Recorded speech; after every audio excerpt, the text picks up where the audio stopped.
नमस्कार, मी साईनाथ गावकर आपणा सर्वांचं कोकणशाहीच्या जापचाल या विशेष कार्यक्रमात स्वागत करतोय। खरं तर कोकणशाहीची मुहूर्तमेढ ज्या दिवशी आम्ही या कोकणात रोवलेली त्या दिवशी उद्घाटन समयी भाषणात मी म्हटलं होतं की प्रत्येक वेळी लोकप्रतिनिधींना आरोपीच्या पिंजऱ्यात उभं करणं म्हणजे लोकशाही नाही।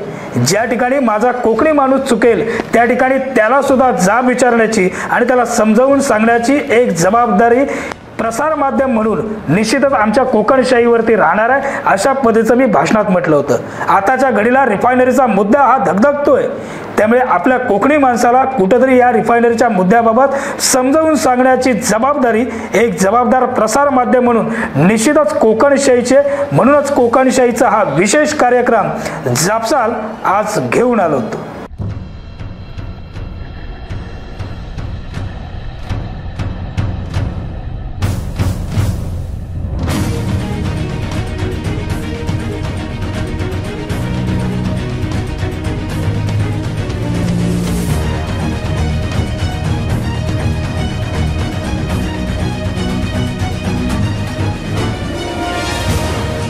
खरं तर भारताच्या अर्थकारणाला दिशा देऊ शकणाऱ्या न भूतो न भविष्यती अशा नोकऱ्या व व्यवसायाच्या संधी उपलब्ध करून देऊ शकणाऱ्या महाराष्ट्राच्या अर्थव्यवस्थेत आमूलाग्र बदल घडवून आणण्याची ताकद असलेल्या प्रकल्पाचा मागील 6 ते 7 वर्षात महाराष्ट्रात असलेल्या सर्व सरकारांनी जो यथेच्छ खेळखंडोबा मांडलाय त्याला तोड नाहीये।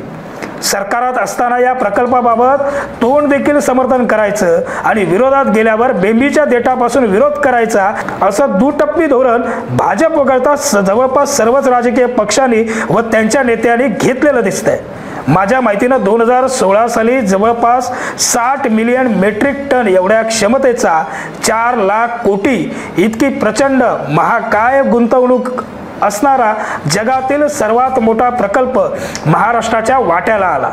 सर्वप्रथम सार्वजनिकरित्या हा प्रकल्प जाहीर करण्याचं श्रेय शिवसेनेचे तत्कालीन केंद्रीय मंत्री अनंत गीते व त्यांच्यासोबत रत्नागिरी सिंधुदुर्गचे खासदार जे आता विरोध करतायत ते विनायक राऊत यांच्याकडे जातो। त्यावेळेला सत्तेच्या सारीपाटातील त्यांचे साथीदार भाजपानं या प्रकल्पाला मम म्हटलं। त्यावेळेला भाजपा पक्षाबाहेर असलेल्या नारायण राणेंनी या प्रकल्पाला तीव्र विरोध केलेला। आता या विरोधामागे देखील नेमकं काही राजकारण होतं का असा प्रश्न आज पडतोय। विनाशकारी प्रकल्प शिवसेनेनं कोकणच्या माती मारला ही बोंब उठवून शिवसेनेला त्यांच्याच लाल मातीत गाडण्याचं हे कारस्थान तर नव्हतं ना।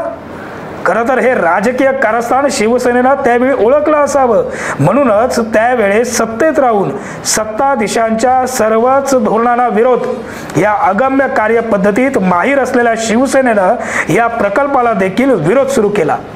स्वतःच जन्माला घातलेलं बाळ कसं रक्तबंबाळ होईल याकडे अगदी कटाक्षानं लक्ष पुरवला। लोकसभेच्या निवडणुकीपूर्वी आचारसंहिता लागू होण्याच्या अगदी आदल्याच दिवशी जगातील सर्वात मोठा उद्योग आपण कसा रद्द केला हे शिवसेनेच्या उद्योग मंत्र्यांनी रत्नागिरीत अगदी भर सभेत अभिमानानं मिरवलं। मग या सरकार अर्थात महाविकास आघाडीचं सरकार सत्तेत आल्यावर जगभरातून येणारी गंगाजळी आटल्यावर या प्रकल्पाची महती शिवसेनेच्या नेतृत्वास पटू लागली व अखेर जानेवारी 2022 मध्ये सपशेल शरणागती पत्करत या प्रकल्पाला राजापूर मध्येच हिरवा झेंडा दाखवण्याचं सत्कार्य उद्धवजी ठाकरे यांनी पत्राद्वारे केलं। स्वतःच्या हट्टापायी राजापुरातील नाणारमधून बाहेरचा रस्ता दाखवत या प्रकल्पाला त्याच राजापुरातील बारसू येथे पायगडा घालण्याचं सौजन्य शिवसेनेनं दाखवलेलं। परंतु दुर्दैवानं केंद्र सरकारने पुढची पावलं उचलण्याआधीच महाविकास आघाडी सरकार पायउतार झालं। आता गादीवर आलेलं शिंदे आणि फडणवीस सरकार रोज उठून वेदांता, फॉक्सकॉन, एअरबस प्रकल्प गेल्याच्या पापाची पायाभरणी रिफायनरी प्रकल्पाद्वारे कशी करता येईल या विवंचनेत आहे। त्यामुळे आताच्या घडीला हा प्रकल्प रेटून नेण्याचं काम सरकार करतंय।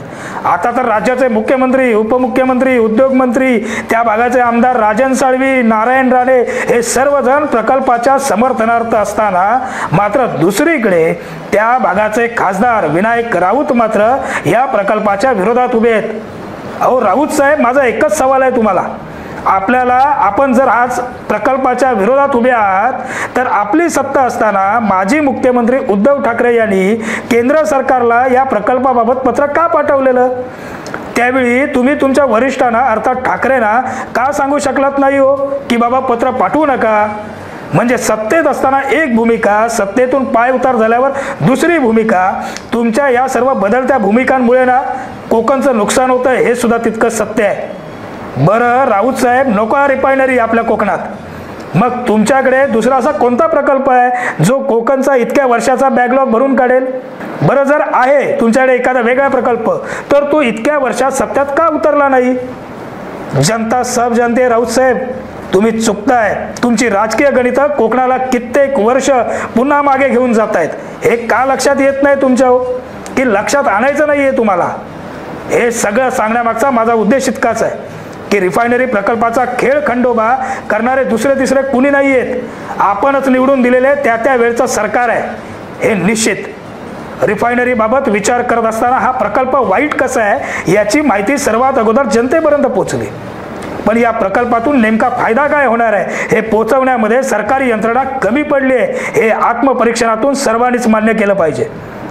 खरं तर कोकणच्या सर्वांगीण विकासाचा संपूर्ण बॅकलॉग भरून काढण्याची क्षमता असलेला रिफायनरी प्रकल्प नेमका आहे तरी काय समजून घेण्याची मानसिकता सुद्धा आपण ठेवणार नसू तर अशा मानसिकतेचं काय लोणचं घालायचंय? हा माझा थेट सवाल आहे माझ्या कोकणी जनतेला. अहो, राजकारणी आपल्याला कळसूत्री बावल्यांसारखं खेळवतायत आणि आपण त्यांच्या तालावर खेळतो. एवढंही न समजण्या एवढे आपण अशिक्षित आहोत? या प्रश्नाचा शोध आपल्याला घेण्याची वेळ आली आहे. रिफायनरी विरोधातील आंदोलन असली की बाहेरच्या NGO येऊन आमच्या कोकणी माणसांची डोकी भडकावतात हे सत्य आहे. बघा हा व्हिडिओ. कोकणाच्या परिसरामध्ये रेड इंडस्ट्री नको, प्रकल्प नको, नको, न्यूक्लिअर प्रकल्प नको, जिंदाल नको, दाभोळ नको, काही नको. तुम्ही जर भूमिपुत्रांना एकत्र घेऊन निसर्गपूरक व्यवसाय रोजगार देणार असाल तर आमच्याशी बोलायला या. एकच चित्त, एकच चित्त. या व्हिडिओतील पुढाकारात असणारी माणसं कुठली आहेत? अहो, हे लोक मुंबईत राहणार आणि गावात येऊन आमची डोकी भडकावणार, नारळावर हात ठेवून शपथा घ्यायच्या आणि प्रकल्पाला विरोध करायचा. ही कुठली आली बरं आपली मानसिकता? रिफायनरीमुळे होणाऱ्या प्रदूषणामुळे आंब्याच्या पिकाची अपरिमित हानी होईल असं म्हणणाऱ्यांनी गुजरातमध्ये रिफायनरीच्या क्षेत्रात कोकणाच्या 5 पट जास्त आंब्याचं उत्पादन कसं घेतलं जातं याचा खुलासा कधीतरी आमच्या कोकणी माणसासमोर केला पाहिजे ना. रिफायनरीमुळे मच्छीमारी संकटात सापडते असं जर म्हणणं असेल तर भारतातील सर्व प्रमुख मच्छीमारी केंद्र रिफायनरी असलेल्या बंदरातच कशी? रिफायनरीमुळे परिसरात प्रचंड प्रदूषण होतं असं जर म्हणणं असेल तर भारतात एकूण 23 रिफायनरी आहेत. मग त्याच्या नजीकच्या यादीत भारतातील सर्वाधिक प्रदूषित शहरांच्या यादीत एकूणच या रिफायनरीचं नाव का नाही मुंबई वगळून? कारण मुंबईत फक्त रिफायनरी नाही, इतरही बऱ्याच गोष्टी आहेत. उठसूट माऊल इथं रिफायनरीमुळे प्रदूषण ही बोंब ठोकणाऱ्यांना तेथं या रिफायनरीच्या मागील 65 ते 70 वर्षांपासून कार्यरत आहे हे माहिती नाहीये. जर संपूर्ण परिसरात रिफायनरीमुळे भयावह प्रदूषण होत असेल तर चेंबूरची लोकसंख्या या 70 वर्षात प्रचंड वेगानं का वाढली आणि कोकणची लोकसंख्या प्रचंड वेगाने का कमी होते? कोकणातील कुटुंब चेंबूर परिसरात येऊन का स्थायिक झाली? लाखोंच्या संख्येनं फ्लोमिंग पक्षी दरवर्षी माऊलच्या खाडीत वास्तव्यास का बरं येतात? त्यांना प्रदूषणाचा त्रास होत नाही? आपल्या गावातील अनेक चाकरमानी मुंबईत राहत आहेत. 2-2 रिफायनरी असून मुंबईमध्ये 2-2 रिफायनरी आहेत. त्या रिफायनरीपासून 4, 5, 7 किलोमीटर अंतरावरती मागील 40-50 वर्ष राहत असताना त्यांनी तेथील रिफायनरी रद्द करण्याकरता कधीच आवाज का उठवला नाही? प्रकल्प जर विनाशकारी आहे तर भारतात 23 रिफायनरी सुखाने कशा काय नांदता येतो? त्यात लाखो कर्मचारी कसं काय काम करतायत? एकूणच त्या परिसरात करोडो लोक कसे काय राहत आहेत? बरं, मागील 6 वर्ष रिफायनरीला विरोध होतोय, मग मागील 5 वर्षात 6 वर्षात किती पर्यावरण एकूणच प्रकल्प असतील, उपक्रम असतील कोकणात आलेत? कोणत्या पर्यटन पूरक योजना राबवल्या गेल्यात? कोकणात किती रोजगार निर्माण केला? मागील 2 वर्षात कोकणात 2 वादळं आलीत, महाभयंकर पूर आला. त्यावेळेस प्रकल्प विरोधात अवतरणारे NGO आणि त्यांचे दलाल नेमके कुठे गायब झाले होते? अहो, याबाबत आपण विचार नाही करायचा, याबाबत आपण कुणाला विचारायचं नाही. या प्रकल्पाला त्याचे दलाल नेमके कुठे होते त्यावेळी हे विचारलं पाहिजे. या प्रकल्पाला विरोध करणाऱ्या पुढाऱ्यांनी मागील 4 वर्षात किती महिला बचत गटांना रोजगार मिळवून दिला? पापड लोणचे यांच्या व्यवसायाला किती बरकत प्राप्त करून दिली? व्यवसाय करण्याकरता महिलांचे मेळावे घेणाऱ्या या पुढाऱ्यांनी किती महिलांना व्यवसायाकरता अर्थसहाय्य मिळवून दिलं? द्या कधीतरी आकडेवारी राऊत साहेब. आपण सुद्धा प्रकल्पास विरोध करण्यापूर्वी प्रकल्पाची बाजू विरोध करणाऱ्यांनी कधी आणि कुठं जाणून घेतली? लोकशाहीत दुसरी बाजू न ऐकणं न्यायसंगत आहे का? आपण दुसरी बाजू ऐकूनच घेतली नसेल तर आपल्यासोबतच इतरांनाही विरोध करण्यास प्रवृत्त करायला लावणं कितपत योग्य आहे हो? या प्रश्नांची उत्तरं भोळ्या बाबड्या आमच्या कोकणी जनतेला कधी मिळणार आहेत की नाही, आणि ती मिळायला नको? बरं, आता जाऊया थोडंसं विरोध होण्याच्या कारणांकडे. पहिलं कारण, या प्रकल्पाच्या प्रदूषणामुळे कोकणातील आंबा व काजू यांसारख्या फळांची अपरिमित अशी हानी होते. बरं, मला एक जाणून घ्यायचं आहे, यावर्षी आंब्याचं उत्पादन किती टक्के आलं? आता जर कुठल्या बागायतदाराकडे हापूस आंबा मिळेल का हे विचारायला आम्ही गेलो तर नाही म्हणून सांगितलं जातं, कारण की यावर्षी आंब्याचं उत्पादन 20 ते 30% झालं. मग आता रिफायनरी आहे का? आता जैतापूरचा प्रकल्प सुरू आहे का? मग हे जर सुरू नसेल तर आंब्याचं उत्पादन यावर्षी नेमकं कमी का आलं? याबाबत आपण विचार करणार आहोत की नाही? बरं, कोणताही शास्त्रोक्त अभ्यास न करता ही लोणकडी थाप मारली गेली. परंतु वास्तव्याचा अभ्यास केल्यास जिथं क्रूड ऑइलचे सर्वात जास्त प्रोसेसिंग केलं जातं त्या गुजरातमधील जामनगरमध्ये रिफायनरी परिसरात कोकणातील आंब्याच्या उत्पादनापेक्षा सुमारे 5 पट अधिक उत्पादन दरवर्षी जामनगरमध्ये घेतलं जातं.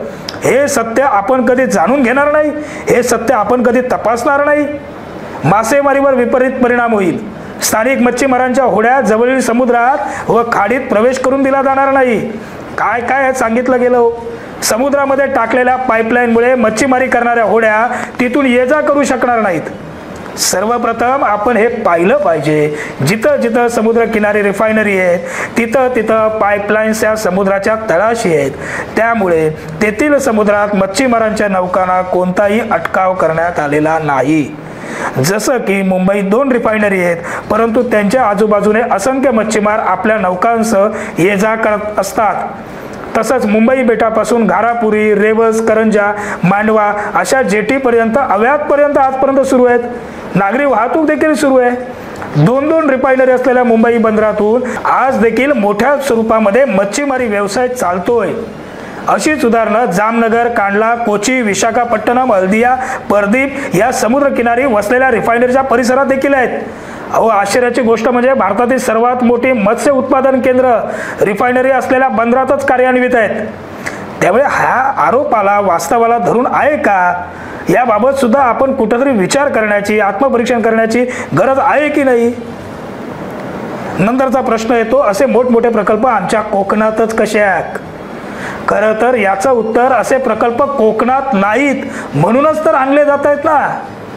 कोकण हा औद्योगिकदृष्ट्या मागासलेला भाग आहे. जर आपण भारतातील इतर राज्यातील समुद्र किनाऱ्यांचा विचार केला तर आपल्या असं लक्षात येईल की गुजरातमध्ये कांडला, जामनगर, तसंच भारताच्या पश्चिम किनाऱ्यावर मुंबई, त्यानंतर थेट मंगलोर, कोचीन, पूर्व किनाऱ्यावरती विशाखापट्टणम, चेन्नई, परदीप, हल्दिया अशा सर्व किनारपट्ट्यांवर रिफायनरी व त्या सदृश्य व्यवसायांनी मांड आपली ठोकलेली आहे.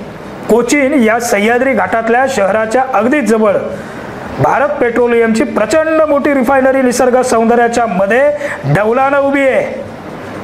तिनं तेथील समुद्र जीवनावरती अथवा आजूबाजूच्या जैवविविधतेवरती कोणताही प्रतिकूल परिणाम केलेला नाही व ती रिफायनरी अव्याहतपणे मागील 30 ते 40 वर्षांपासून कार्यरत आहे. फार दूर नको जाऊया हो आपण. मुंबईचंच उदाहरण घेतल्यास मागील जवळजवळ 70 वर्षापासून मुंबई इथं 2 रिफायनऱ्या कार्यरत आहेत व या कालावधीत कोकणातील बहुसंख्य जनता मुंबई रिफायनरीपासून जवळजवळ 5-6 किलोमीटर अंतरावर स्थलांतरित झाली आणि सुकाने नांदते. हे सत्य नाकारून चालेल का? अजून एक हास्यास्पद गोष्ट, खरं तर रिफायनरीमुळे वंध्यत्व येतं, मुलं होत नाहीत, अपंग मुलं जन्माला येतात. रिफायनरी परिसरात वास्तव्य करणाऱ्या लोकांना कर्करोग, त्वचारोग असे रोग होतात, शरीरावर फोड येतात वगैरे वगैरे सांगितलं जातं. माझं असं म्हणणं आहे, खरंच सत्य आहे का हे जाणून घेण्यासाठी आपण आंदोलनं केली पाहिजेत. हे जाणून घेण्यासाठी आपण आंदोलनं केली पाहिजेत. त्या मुद्द्यावर मी पुढे येणारच आहे. आज भारतभरात 23 रिफायनरीमधील रिफायनरीचे लाखो कर्मचारी, त्यांचे कुटुंबीय गेल्या कित्येक दशकांपासून राहत आहेत. त्यांच्या आरोग्यावर असा कोणताही परिणाम झाला नाही. हे मी नाही, त्या क्षेत्रात काम करणारे तज्ज्ञ सांगतायत. इतकंच कशाला हो, हे आरोप करणारे मुंबई स्थित पर्यावरणवादी देखील मुंबईतील रिफायनरीच्या 5-6 किलोमीटर अंतराच्या परिघातच मागील कित्येक दशक राहत आहेत. त्यांच्या परिवारांना सुद्धा अशा कोणत्याही बाबीचा सामना करावा लागला नाही. हे सत्य आपण जाणून किंवा तपासून घेणार आहोत की नाही, हे असे एक ना अनेक प्रश्न या आजच्या जापसालच्या निमित्तानं मी माझ्या थेट कोकणी जनतेला विचारतोय. कुठेतरी आपण विचार केला पाहिजे, कुठेतरी आपण तपासून घेतलं पाहिजे. मान्य आहे, आंदोलनं केलीच पाहिजेत, पण कशासाठी? आम्हाला इकडे तुम्ही नेमका रोजगार काय देणार? आम्ही प्रकल्पग्रस्त आहोत म्हणून पुढे आलो तर तुम्ही आमचं भलं कसं करणार? आमच्या आंबा, नारळ, काजू आणि मासेमारीवर कसा परिणाम होणार नाही हे आम्हाला सांगा. आणि हे जर ही कंपनी असेल, सरकार सांगत नसेल, तर त्याच्यासाठी आंदोलनं झाली पाहिजेत. अहो, यासारखे प्रश्न घेऊन आंदोलनं झाली पाहिजेत. कुणीतरी रान माणूस उठतो आणि कंदमुळं खाण्याचे सल्ले देतो. कुणीतरी उठतो आणि निसर्ग संपन्न कोकण कसं आहे याचे व्हिडिओ बनवतो. अरे, यातून त्यांची पोटं भरतायत, त्यांना लाईक्स मिळत आहेत, त्यांचे फॉलोअर्स वाढतायत. आपल्याला काय मिळतंय? आपण फक्त टाळ्या वाजवायच्या. इकडे 4 दिवसासाठी कोकणात फिरायला येणारे पुन्हा आपल्या शहरात गेल्यावर कोळशानं दात घासणार आहेत का हो?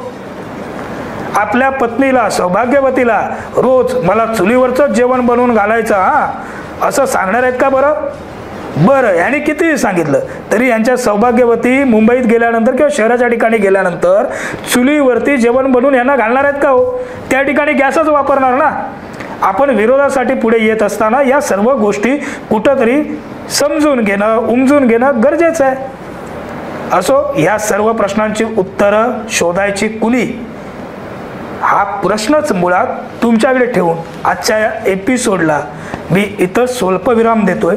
आपण सर्वांनी विचार करावा आणि उन्हातान्हात सुरू असलेल्या आंदोलनाबाबत कुठेतरी फेरविचार व्हावा, हीच काय ती माफक अपेक्षा. आता माझ्यावर आरोप सुरू होतील, मला माहिती आहे, हे आजचं नाहीये. हा रिफायनरीचा दलाल पत्रकार आहे, हा भडकाऊ पत्रकार आहे, असे आरोप सुरू होतील. बरं, अशा आरोपांबाबत मला काहीही वाटत नाही, कुठलंही सुखदुःख वाटत नाही. माझा कोकणी माणूस कुठं भरकटता नाही याच्याही अर्थातच जबाबदार प्रसारमाध्यम म्हणून, कोकणशाही म्हणून आमची जबाबदारी आहे आणि तीच जबाबदारी पार पाडण्याचा आम्ही प्रयत्न करतोय आणि याही पुढे करू. हा प्रयत्न असाच सुरू राहणार याची खात्री सुद्धा देतो. कारण कोकणशाहीची बांधिलकी ही सर्वसामान्य जनतेशी आहे. आमची बांधिलकी ही कोकणी माणसाशी आहे.